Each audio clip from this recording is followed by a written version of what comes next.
Good morning, everybody. Modern History Lecture 7 असहयोग आंदोलन, सविनय अवज्ञा आंदोलन, भारत छोड़ो आंदोलन, आज़ाद हिंद फौज, शाही सेना इत्यादि को आज हम देखेंगे। लास्ट क्लास में हम कांग्रेस की स्थापना, सेफ्टी वॉल्व सिद्धांत, गांधी जी के 3 स्थानीय प्रयोग, चंपारण, खेड़ा, अहमदाबाद और खिलाफत आंदोलन में उनकी भूमिका को देखा था। आज हम सबसे पहले असहयोग आंदोलन, जिसके अंतर्गत आंदोलन का अर्थ, पृष्ठभूमि, लक्ष्य एवं कार्यक्रम, प्रसार व योगदान और आंदोलन की वापसी को देखेंगे। सबसे पहले असहयोग का अर्थ क्या है। असहयोग गांधी के सत्याग्रह की अवधारणा का एक महत्वपूर्ण हिस्सा है, जिसका अर्थ यह है कि ऐसी सत्ता का सहयोग मत करो जो जनता का शोषण करे।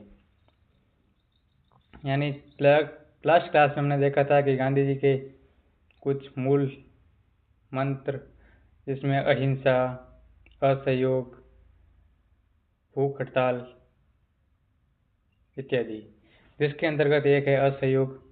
इसका मतलब यही है कि तुम इस प्रकार की किसी भी प्रकार की सत्ता का सहयोग मत करो जो जनता का शोषण करे, उन्हें लूटे या निरंकुश शासन करे।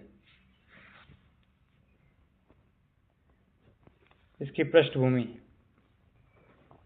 प्रथम विश्व युद्ध में गांधी ने अंग्रेजों का भरपूर सहयोग किया। इन्होंने गांव-गांव जाकर भारतीय युवाओं को ब्रिटिश सेना में शामिल होने के लिए आह्वान किया, ताकि युद्ध पश्चात हम अंग्रेजों से रियायतें व नए सुधारों की मांग कर सके। लेकिन समय प्रतिकूल बन गया। अंग्रेजों ने भारतीयों पर रॉलेट एक्ट, जलियांवाला बाग हत्याकांड जैसे उपहार दिए।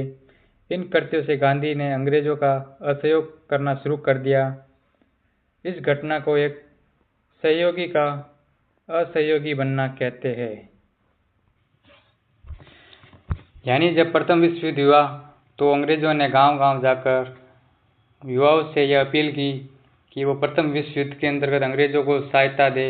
अंग्रेज अभी मुश्किल समय में है तो हमें उनकी सहायता करनी चाहिए। तो गांधी जी ने सोचा कि अंग्रेज जब युद्ध समाप्त होगा तब वो भारतीयों पर अपनी निरंकुशता को कम करेंगे, भारतीयों को रियायतें देंगे। लेकिन अंग्रेजों ने इसके विपरीत रॉलेट एक्ट जैसे कानून पारित किए, जिसे उन्हें काला कानून भी कहते हैं। इस घटना से गांधी जी ने जो केसर हिंद की उपाधि थी उसे भी त्याग दिया था और अब अंग्रेजों का असहयोग करना शुरू कर दिया। इसी को एक सहयोगी का असहयोगी बनना कहते हैं। सितंबर 1920 में कलकत्ता का कांग्रेस के अंदर एक विशेष अधिवेशन का आयोजन किया गया, जिसके अध्यक्ष लाला लाजपत राय।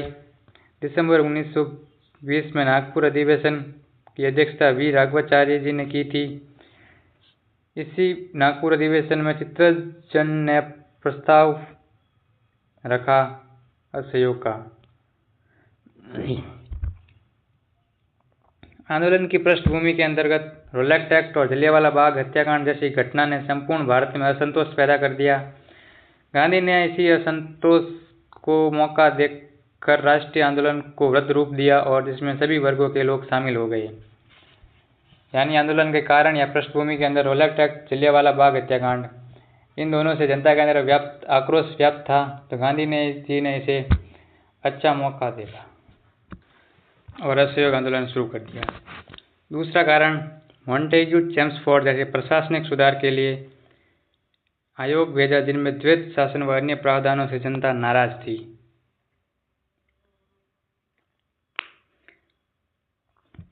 तीसरा, अंतर्राष्ट्रीय पृष्ठभूमि में इसी समय प्रथम विश्व युद्ध जैसी घटना अभी अभी समाप्त होने जा रही, आर्थिक तंगाली का दौर चल रहा था, जिसमें भारतीय आम जनता भी पिस रही थी, जिस कारण इस आंदोलन को बड़ा किया जा सकता है। 1917 की रूसी क्रांति की सफलता ने इस संघर्ष में भारतीय आमजन को प्रेरणा भी दी। आंदोलन की पृष्ठभूमि के अंतर्गत रौलट एक्ट, जलियांवाला बाग हत्याकांड 1909 और 1919 के भारत शासन अधिनियम, 1917 में हुई रूस की क्रांति, इन सभी ने आंदोलन की पृष्ठभूमि तैयार की। आंदोलन के अंतर्गत लक्ष्य और कार्यक्रम। असहयोग आंदोलन का जो लक्ष्य था या मांगे थी उनकी, पंजाब में जो अन्याय हुआ, जलियांवाला बाग हत्याकांड के अंदर हजारों लोगों की मृत्यु हुई, उसकी जांच हो, खिलाफत संबंधित भूल सुधार हो, स्वराज की प्राप्ति जिसमें एक नारा 1 वर्ष के भीतर स्वराज बहुत चर्चित हो गया था। यानी गांधी जी ने कहा कि अब हम 1 वर्ष के भीतर आज़ादी लेकर रहेंगे। कार्यक्रम। गांधी अपने आंदोलन को हमेशा 2 भागों में लेकर रणनीति बनाते हैं, जिसमें एक था बहिष्कार, दूसरा था रचनात्मक कार्य। अर्थात गांधी हमेशा आंदोलन के अंतर्गत बहिष्कार यानी ब्रिटिश वस्तुएं, वस्त्र, ब्रिटिश नीतियाँ, स्कूल, कॉलेज, यूनिवर्सिटीज, इन सब का विरोध करते और दूसरी तरफ भारतीय स्वदेशी से निर्मित जो वस्तुएं थी, अपने भारतीय स्कूलें, पंचायतों के द्वारा निर्णय लेना, इन सब को प्रोत्साहन देते थे। इसे ही रचनात्मक कार्य कहते हैं।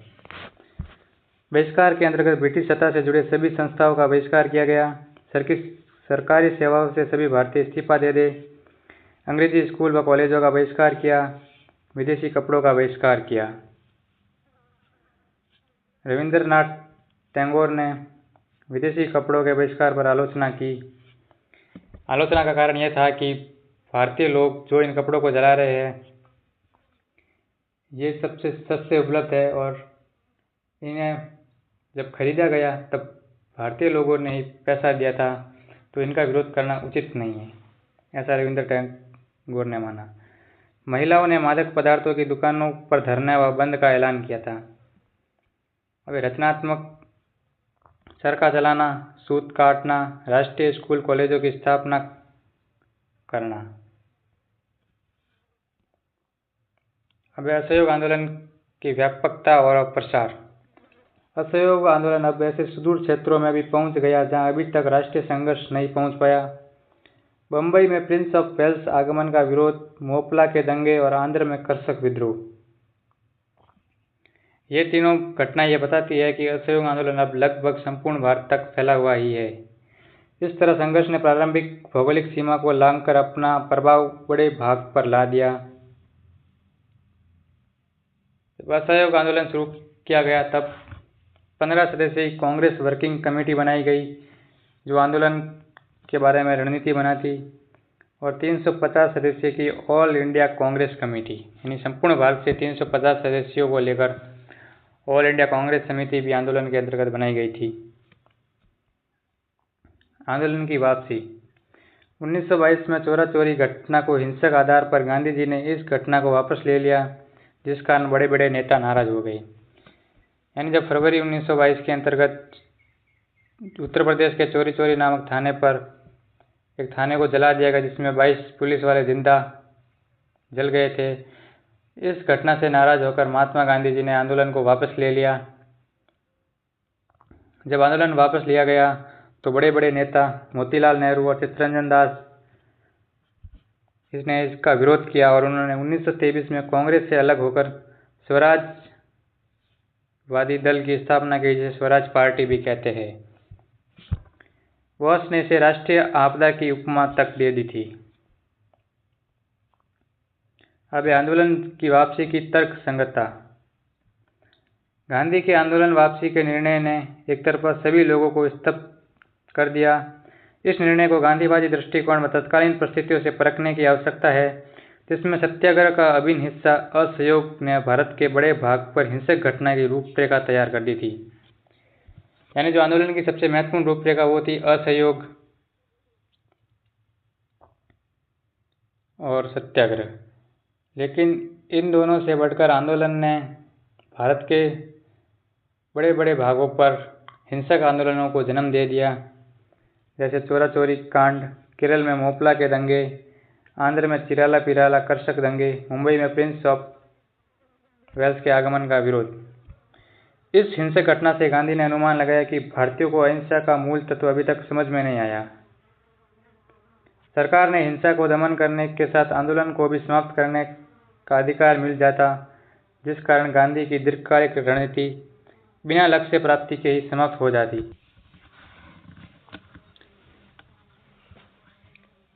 गांधी जी की संघर्ष विराम संघर्ष की रणनीति से जनता की ऊर्जा को बनाए रखना चाहते थे। उस दौर की मजबूत सत्ता से लड़ने के लिए एक रणनीति को बनाना जिसे सत्ता तोड़ न सके।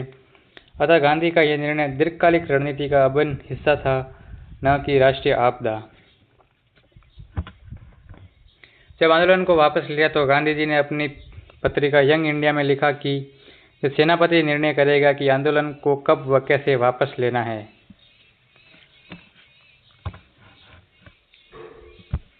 निष्कर्ष: असहयोग आंदोलन की वापसी को तत्कालीन परिस्थितियों व गांधीवादी जन आधारित दीर्घकालिक संघर्ष की रणनीति की कसौटी पर परखे तो यह निर्णय तर्कसंगत प्रतीत होता है। असहयोग आंदोलन का योगदान: इस देश का राष्ट्रीय संघर्ष का नेतृत्व निर्विवाद रूप से गांधी जी के पास आ गया। यानी अब राष्ट्रीय आंदोलन का नेतृत्व गांधी ही कर सकते थे। अब लक्ष्य स्वशासन से स्वराज बन गया। असहयोग आंदोलन के शुरू होने से अब हमारा लक्ष्य स्वराज था, आज़ादी। आज़ादी की रणनीति में जन आंदोलन के साथ बहिष्कार, रचनात्मक कार्य दोनों शामिल हो गए। इससे संघर्ष को मजबूती मिली। राष्ट्रीय संघर्ष की दशा व दिशा बदल गई और यह व्यापक हो गया। अब इसके अंतर्गत किसान, मजदूर, हर धर्म, हर वर्ग के लोग शामिल होने लगे। इसमें हिंदू मुस्लिम एकता की पुनः स्थापना हुई। इस संघर्ष में नैतिक आंदोलन भी शामिल हो गया। आलोचना: तत्कालीन दृष्टिकोण से देखा जाए तो इस आंदोलन की निम्न आलोचनाएं की जा सकती है। आंदोलन का लक्ष्य स्वराज की प्राप्ति नहीं हो गई। जो 1 वर्ष के भीतर स्वराज था उसे प्राप्त नहीं कर पाए। अहिंसक आंदोलन ने हिंसा का रूप धारण करना प्रारंभ कर दिया। खिलाफत आंदोलन ने संघर्ष को देश की धर्मनिरपेक्ष नीति को आघात लगाया। यानी आलोचना के अंतर्गत ये है कि जब अहिंसक आंदोलन ने हिंसा का रूप धारण कर दिया, जो नेतृत्व की कसौटी पर खरा नहीं उतर पाई। खिलाफत आंदोलन से जब कांग्रेस और अन्य दलों ने इनका समर्थन किया तो जो देश की धर्मनिरपेक्ष नीति थी उसको भी आघात लगा। असहयोग आंदोलन क्यों?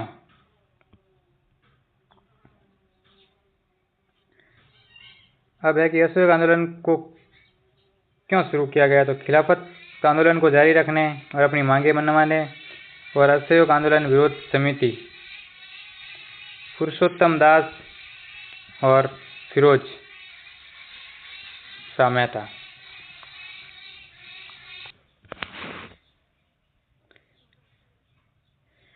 गांधी जी ने 1921 में वायसरॉय हार्डिंग से मदद मिली। तिलक स्वराज फंड 1 करोड़ जमा हुआ। 1921 में प्रिंस ऑफ वेल्स की भारत यात्रा हुई। 1 फरवरी 1922 में गांधी जी को धमकी मिली कि राजनीतिक कैदियों की रिहाई होनी ही चाहिए। सूरत के बारदौली से सविनय अवज्ञा आंदोलन 12 फरवरी 1922 कांग्रेस वर्किंग कमेटी की बैठक में बारदौली असहयोग आंदोलन को वापस लिया गया। यह असहयोग नहीं, सविनय की जगह असहयोग होगा। सूरत के बारदौली से फरवरी 1922 में असहयोग आंदोलन को वापस ले लिया गया औपचारिक रूप से। चौरा चौरी की घटना 5 फरवरी 1922 को हुई थी। अब देखेंगे हम सविनय अवज्ञा आंदोलन, सिविल डिसोबीडिएंट मूवमेंट। अर्थ, पृष्ठभूमि, लक्ष्य, कार्यक्रम, दांडी यात्रा और इसका योगदान। गांधी के सत्याग्रह की अवधारणा का अभिन्न हिस्सा सविनय अवज्ञा आंदोलन भी है, जो असहयोग आंदोलन की अगली कड़ी है, जिसका अर्थ है कि विनयपूर्वक सत्ता के कानूनों का उल्लंघन करना, जिसे नाफरमानी आंदोलन भी कहते हैं। पृष्ठभूमि। भारत में विभिन्न राजनीतिक विचारधारा का प्रभाव देखने को मिलता, जैसे स्वराज पार्टी, समाजवादी, साम्राज्यवादी विचारधारा, मार्क्सवादी विचारधारा इत्यादि। भगत सिंह व चंद्रशेखर आजाद का समाजवाद की ओर बढ़ता झुकाव, जो किसी भी प्रकार के शोषण को बर्दाश्त नहीं करना चाहता, जिस कारण क्रांतिकारी विचारधारा की लोकप्रियता बढ़ने लगी। 1929 में लाहौर अधिवेशन में पूर्ण स्वराज प्रस्ताव पारित किया गया। 1929 की आर्थिक मंदी ने आर्थिक क्रिया के कम पड़ जाने से मजदूर किसानों में आक्रोश उत्पन्न हुआ। 27 में साइमन कमीशन में एक सदस्य भारतीय नहीं था और साइमन वापस जाओ का नारा, जिसने सभी विचारधाराओं को एक कर दिया। 11 सूत्री मांगों की स्वीकृति ने ही गांधी को आंदोलन प्रारंभ करने का नैतिक आधार मिल गया।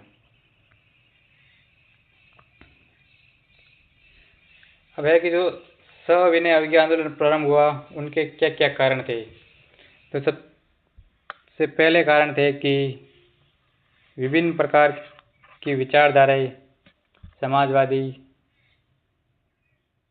साम्यवादी, मार्क्सवादी,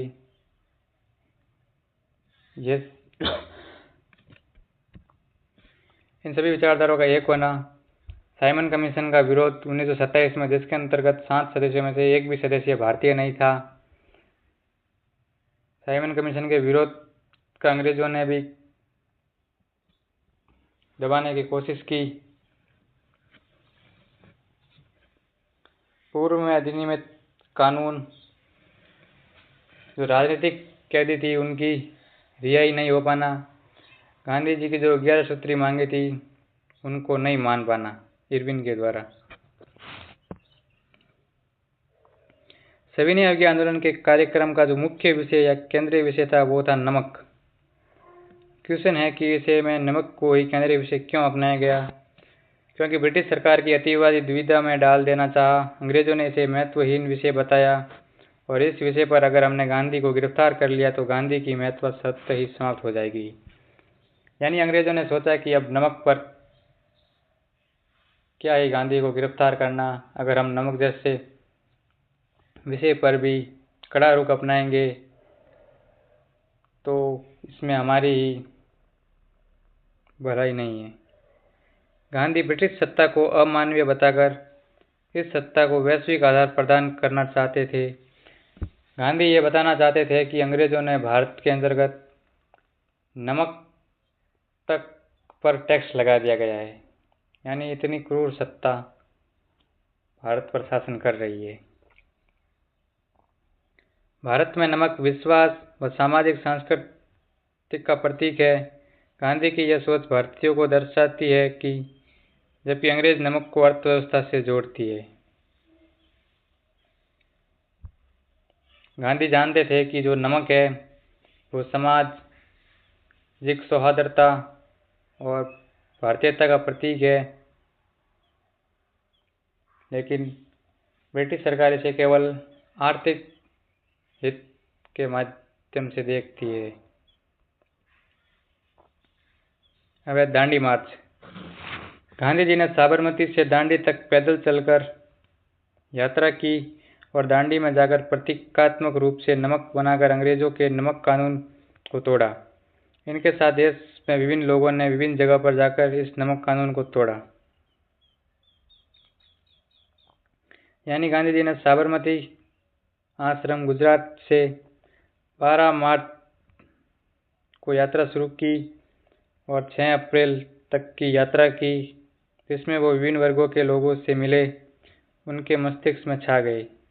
इससे संघर्ष और व्यापक बन गया।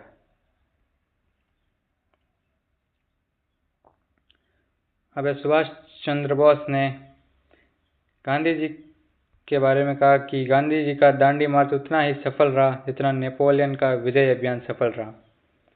असहयोग आंदोलन से जुड़ी विभिन्न यात्राएं, जब गांधी ने दांडी मार्च की तो उसी समय संपूर्ण भारत में विभिन्न जगहों पर समानांतर नमक कानून तोड़ने की यात्राएं हुई,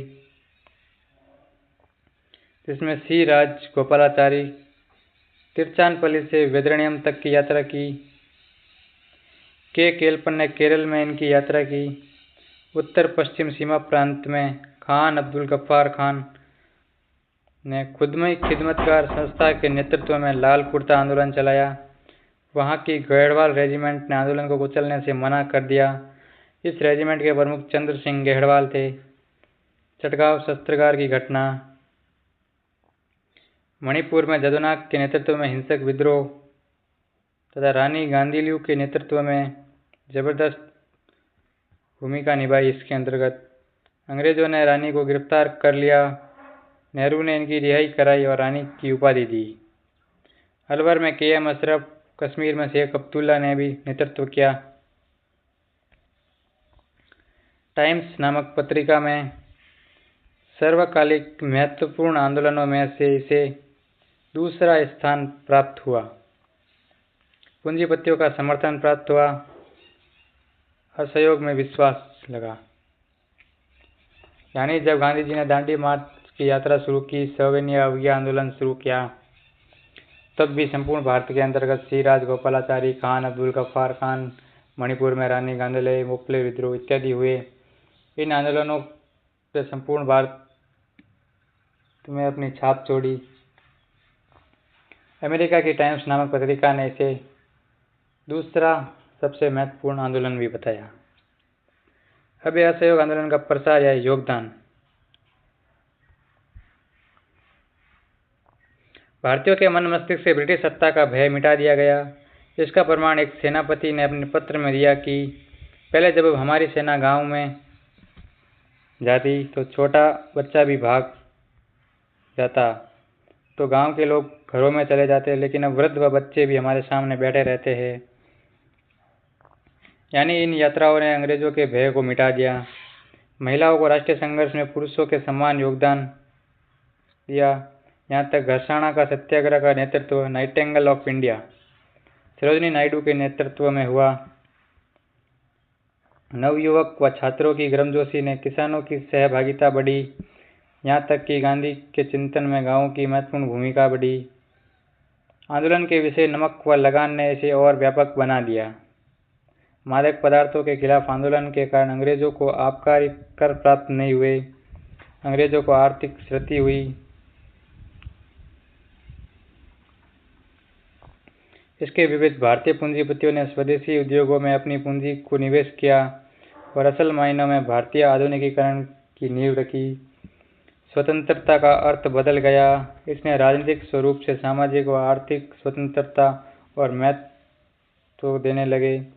1931 के कांग्रेस के विशेष अधिवेशन जो कराची में हुआ, इसके अंतर्गत किसान व श्रमिकों से जुड़े प्रस्ताव और मौलिक अधिकारों की मांग भी हुई।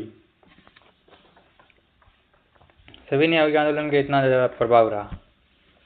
इस तरह यह आंदोलन ने भी तय कर दिया कि आज़ादी के बाद राष्ट्र निर्माण में विभिन्न वर्गों की क्या भूमिका होगी। इस आंदोलन ने भारत में बिखरी हुई ऊर्जा को पुनः एक सूत्र में बांध दिया।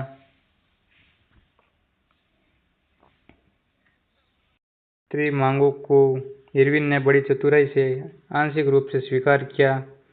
तटवर्ती क्षेत्रों के लोगों के लिए नमक उपभोग बनाने की अनुमति दी। हिंसक द्रोहियों के अलावा सभी की रिहाई हुई। त्याग पत्र देने वालों के साथ उदार व्यवहार को स्वीकार किया।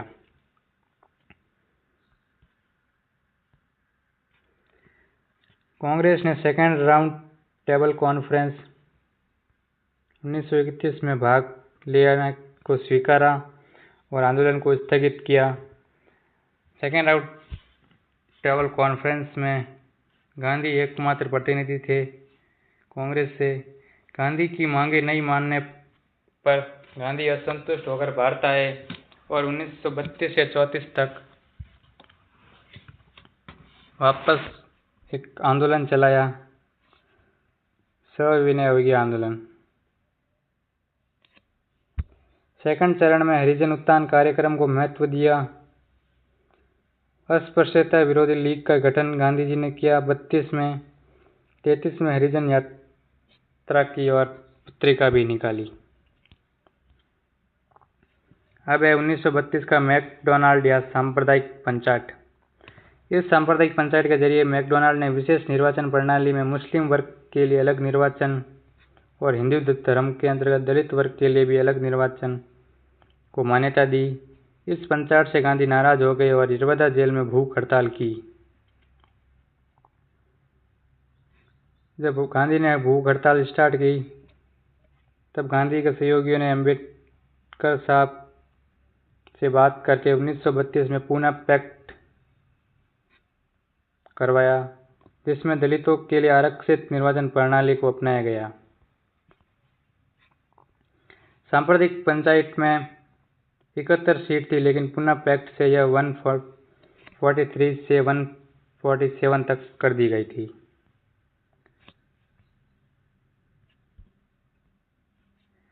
अब 30 और 34 के बीच घटनाक्रम है। उनकी डेट: गांधी इरविन समझौता 5 मार्च 1931, कराची का अधिवेशन 31 दिसंबर, गोलमेज सम्मेलन सितंबर 1931, मैकडोनाल्ड 1932, पूना पैक्ट 1932 के अंतर्गत हुए। भारत छोड़ो आंदोलन: यह नारा यूसुफ मेहर के द्वारा दिया गया था। 1935 के भारत शासन अधिनियम से अंग्रेजों ने प्रांतों में पूर्ण उत्तरदायित्व सरकार और केंद्र में द्वैत शासन प्रणाली अपनाई। द्वितीय विश्व युद्ध में अंग्रेजों ने भारतीयों से बिना किसी वार्ता के भारत को सेकेंड वर्ल्ड वॉर में शामिल कर दिया। इससे नाराज होकर सभी कांग्रेसी सरकारों ने इस्तीफा दे दिया अपने अपने प्रांतों से। जापान एशिया के सभी ब्रिटिश उपनिवेश देशों को जीतते हुए भारत की तरफ बढ़ रहा था। ऐसे में गांधी ने जापान को यह दिखाने के लिए कि भारत अंग्रेजों के साथ में नहीं है, इसलिए उन्होंने भारत छोड़ो आंदोलन शुरू कर दिया ताकि हम जापान ब्रिटिश संघर्ष से बच सके। क्रिप्स मिशन: इसी समय भारत आया। क्रिप्स मिशन ने तत्कालिक युद्ध परामर्शदात्री सभा के अलावा सभी जगहों पर भारतीयों की मांगों को स्वीकार किया। गांधी ने 1940 में व्यक्तिगत सत्याग्रह आंदोलन चलाया, जिसमें सेकेंड विश्व युद्ध में भारतीय साम्राज्यवादी शक्तियों के साथ नहीं ये दर्शाना चाहा। गांधी का व्यक्तिगत सत्याग्रह महाराष्ट्र पवनार से शुरू। विनोबा भावे प्रथम सत्याग्रही, सेकेंड जवाहरलाल नेहरू। 42 की ग्रीष्म ऋतु में गांधी के मन में अजीब उग्रता थी। इन्होंने वार्ता समिति में कहा, अब अगर आंदोलन नहीं किया गया तो मैं देश के पहलू से कांग्रेस से बड़ा आंदोलन करूंगा। अंग्रेजों, आप भारत छोड़ दे, यहाँ पर अराजकता की बात नहीं करो, हमें अपने भाग्य पर छोड़ दो, ऐसा उन्होंने अंग्रेजों से कहा। भारत छोड़ो आंदोलन में कार्यक्रम और लक्ष्य: 8 अगस्त 1942 को बंबई के ग्वालियर टैंक मैदान में भारत छोड़ो आंदोलन प्रस्ताव पारित हुआ, जिसमें यह स्पष्ट कहा गया कि अब स्वतंत्रता से कम कुछ भी नहीं। गांधी ने करो और मरो का नारा दिया। जुलाई 1942 में CWC की बैठक हुई। आंदोलन में गांधी ने असहयोग व सविनय अवज्ञा को शामिल करते हुए कुछ नई रणनीति बनाई। इसमें सरकारी लोगों को इस्तीफा नहीं देकर उन्हें अपने कार्य नहीं करना। गांधी ने सैनिकों से असहयोग को मानने के लिए भी आह्वान किया। गांधी ने पहली बार देशी रियासतों लोकतांत्रिक सरकार का समर्थन किया। यहाँ तक गांधी ने स्पष्ट कर दिया कि किसी भी स्थिति में इस आंदोलन को वापस नहीं लिया जाएगा। यानी गांधी यह दर्शाना चाहते हैं कि भारत छोड़ो आंदोलन आज़ादी के लिए अंतिम आंदोलन है। प्रसार एवं योगदान: 9 अगस्त को अंग्रेजों ने ऑपरेशन जीरो हॉर्स चलाकर सभी बड़े नेताओं को गिरफ्तार कर दिया, कांग्रेस को अवैध संस्था घोषित कर दिया। यह समाचार सुनकर पूरी जनता अस्पष्ट होकर उग्र रूप ले लिया और जनता सड़कों पर उतर गई। इसी समय अरुणा आसफ अली ने जैसे ही ग्वालियर टैंक मैदान में तिरंगा लहराया, इस आंदोलन को स्वतः ही प्रारंभ मान लिया गया। इस आंदोलन को लोकप्रिय बनाने के लिए युवा साम्राज्यवादियों की भूमिका बढ़ी।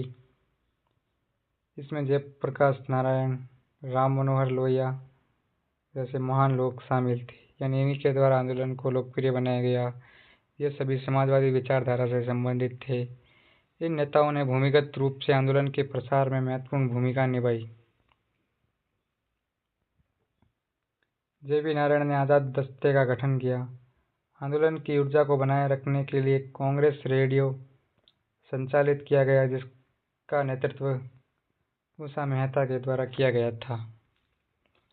जनता ने ब्रिटिश सत्ता से जुड़े प्रतीकों को क्षतिग्रस्त कर दिया। इसमें संचार यातायात प्रणाली को ठप कर दिया गया, जिसे देखकर वायसरॉय ने इसे 1857 के विद्रोह के समान बताया। इस समय वायसरॉय थे लिन लिथगो। आंदोलन में किसानों व श्रमिकों पर साम्यवादी प्रभाव तेज पड़ने लगा, जिससे इसने ज़्यादा उग्र रूप ले लिया। देश में ब्रिटिश सत्ता को हराकर राष्ट्रीय समानांतर सरकारें बनाई, जिनमें बलिया, तामलुक बंगाल, तलचर उड़ीसा और सत्तारा महाराष्ट्र प्रमुख केंद्र थे। इनका प्रशासन भी भारतीयों के द्वारा संभाला गया था। भारत छोड़ो आंदोलन पर साम्यवादी दल की प्रतिक्रिया। कांग्रेस से पूर्व इस आंदोलन ने ब्रिटिश सत्ता के विरुद्ध आंदोलन को कहा। इसी समय हिटलर ने रूस पर आक्रमण कर दिया, तो साम्यवादियों ने फांसीवादी ताकत का समर्थन करने से नकार दिया।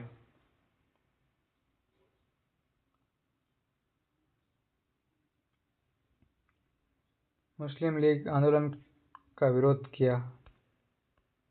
क्या यह आंदोलन गांधीवादी नेतृत्व का आंदोलन था या नहीं? क्वेश्चन। यह आंदोलन जब शुरू हुआ तो उससे पहले ही गांधी को गिरफ्तार कर लिया गया। ये नेतृत्व वेल योजना तक जेल के अंतर्गत ही थे। इस आंदोलन में कई ज़्यादा हिंसक गतिविधियां शामिल थी, जो गांधी के प्रारूप में शामिल नहीं थी। अतः इतिहासकार के इन तर्कों को नकारा नहीं जा सकता, लेकिन इस आंदोलन में गांधीवादी नेतृत्व को पूर्णतः नकार नहीं सकते, क्योंकि आंदोलन की रूपरेखा शीर्ष नेता तैयार करते और क्रियान्वयन भी स्थानीय स्तर के नेता द्वारा होता था। अतः गांधी के गिरफ्तार से पूर्व ही रूपरेखा को तैयार कर दी गई थी। इनसे गतिविधियों पर गांधी ने कहा कि यह ब्रिटिश सरकार की शोषणकारी सत्ता के विरुद्ध जनता की प्रतिक्रिया है।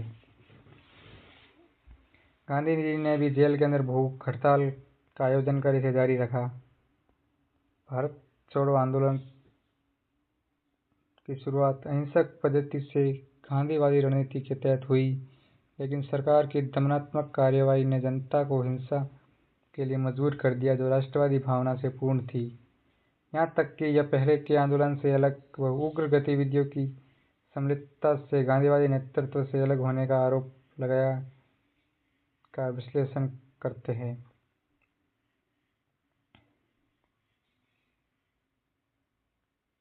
यानी जो लोग ये मानते हैं कि भारत छोड़ो आंदोलन का नेतृत्व गांधी ने नहीं किया या यह आंदोलन गांधीवादी था या नहीं, इसको तर्क देने वाले लोग विद्वान कहते हैं कि गांधी जी को तो पहले ही गिरफ्तार कर लिया गया था और वो वेल योजना तक जेल के अंतर्गत रहे थे। इसके अंतर्गत बहुत ज़्यादा हिंसा हुई, तो इसे किस प्रकार गांधीवादी आंदोलन कह सकते हैं। लेकिन लोगों ने कहा कि इसकी रणनीति पहले ही बना ली गई थी और जो हिंसक घटनाएं थी वो ब्रिटिश सरकार के विरुद्ध थी।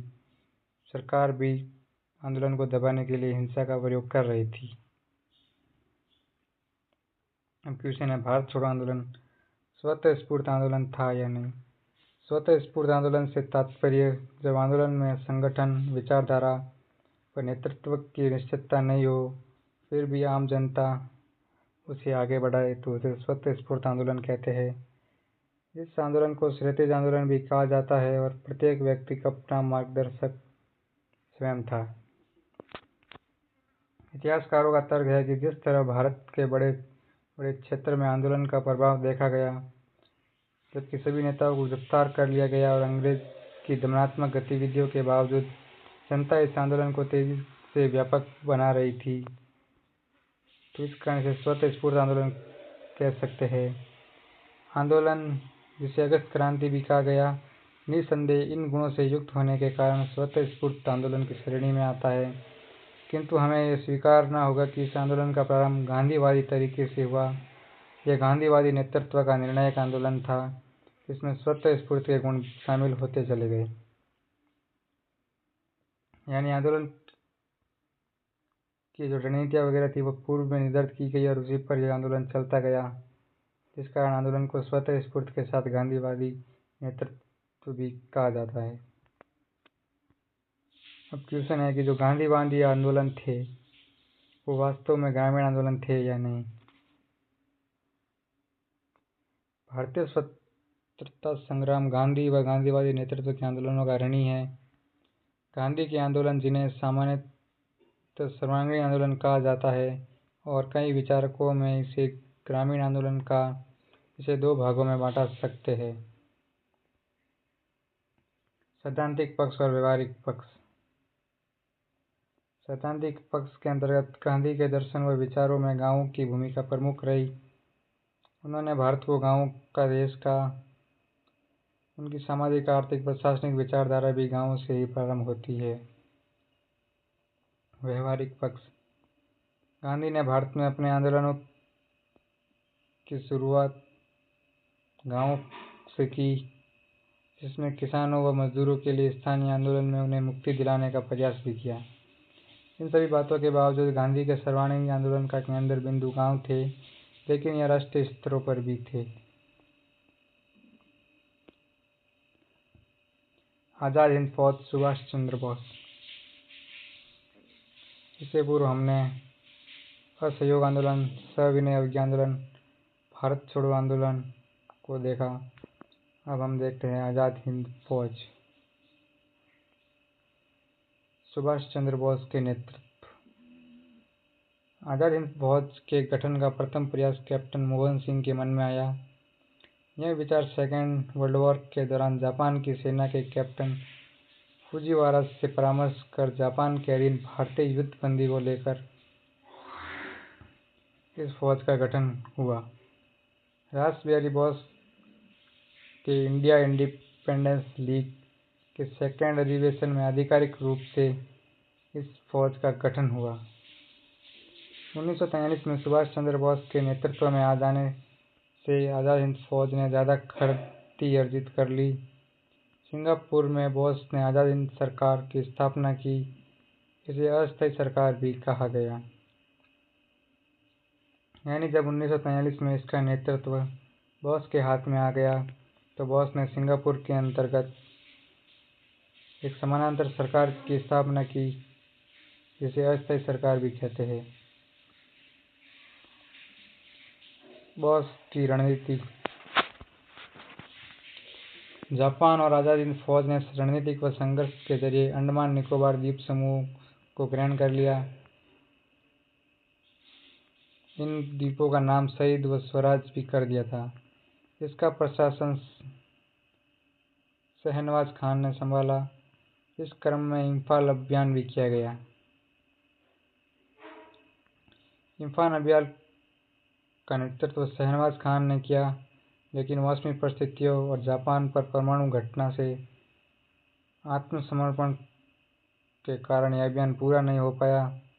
साथ ही 1945 में बोस की आकस्मिक गुमनामी से आजाद हिंद फौज का प्रभाव भी कम होने लगा। अब आजाद हिंद फौज का योगदान। फौज की कार्रवाई से ब्रिटिश सत्ता को समझ में आ गया कि अब भारत अपनी स्वतंत्रता के लिए अस्त्र शस्त्र, क्रांति, हिंसा जैसे किसी भी चीज़ का प्रयोग करने से नहीं रुकेगी।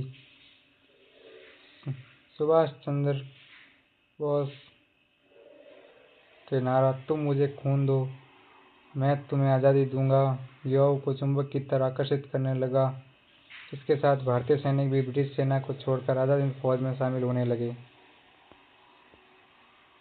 फौज में लक्ष्मीबाई ब्रिगेडियर की कमांडर लक्ष्मीबाई सहगल के नेतृत्व दर्शाता है कि भारतीयों की सक्रियता, महिलाओं की सक्रियता ब्रिटिश सत्ता को अब ज़्यादा समय तक शासन नहीं करने देगी। भारत छोड़ो आंदोलन जब जब कम होने लगा, तब तब आज़ाद हिंद रेडियो युवाओं को पुनः ऊर्जावान करता था।